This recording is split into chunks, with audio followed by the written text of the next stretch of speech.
তাকে জিজ্ঞেস করা হয়েছিল দাঙ্গা কেন হয়।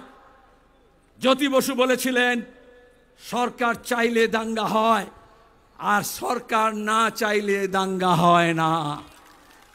দেশে উত্তর ভারতে, মধ্য ভারতে, পশ্চিম ভারতে গত 3 দশক ধরে যে তাণ্ডব নৃত্য করেছে, গুজরাটে যে গণহত্যা করেছে, আজকে মমতার দয়ায় আর দোয়ায় সেই আরএসএস আমাদের রাজ্যে ঘর বাঁধছে আর মানুষের ঘর ভাঙছে।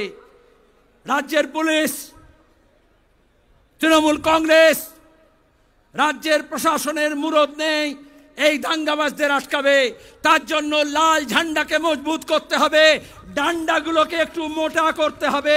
তবেই আমরা বুদ্ধদেব ভট্টাচার্যের ভাষায় বলতে পারবো এ রাজ্যে যারা দাঙ্গা করতে আসবে তার মাথা ভেঙে গুড়িয়ে দেওয়া হবে। এটা রাজ্যের মুখ্যমন্ত্রী সাহস করতে পারেন না। এই বাংলার বুকে জ্যোতি বসু বলেছিলেন যে আজকে গোটা পৃথিবী মানে, যে গোটা দেশ মানে। তাকে জিজ্ঞেস করা হয়েছিল দাঙ্গা কেন হয়। জ্যোতি বসু বলেছিলেন সরকার চাইলে দাঙ্গা হয়, আর সরকার না চাইলে দাঙ্গা হয় না। তাহলে ধুলাগড় বলুন, বসিরহাট বলুন, রানীগঞ্জ, আসানসোল বলুন, উত্তরবঙ্গের বিভিন্ন স্থান বলুন, এই গত বছর রিসরা বলুন, শিবপুর বলুন, মমতা ব্যানার্জি মুখ্যমন্ত্রী চেয়েছিলেন কারণ তিনি আরএসএস এর দুর্গা।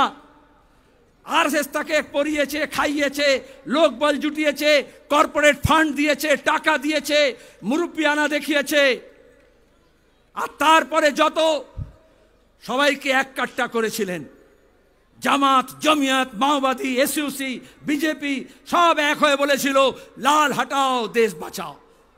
লাল হটেছে কিন্তু দেশ বাঁচেনি।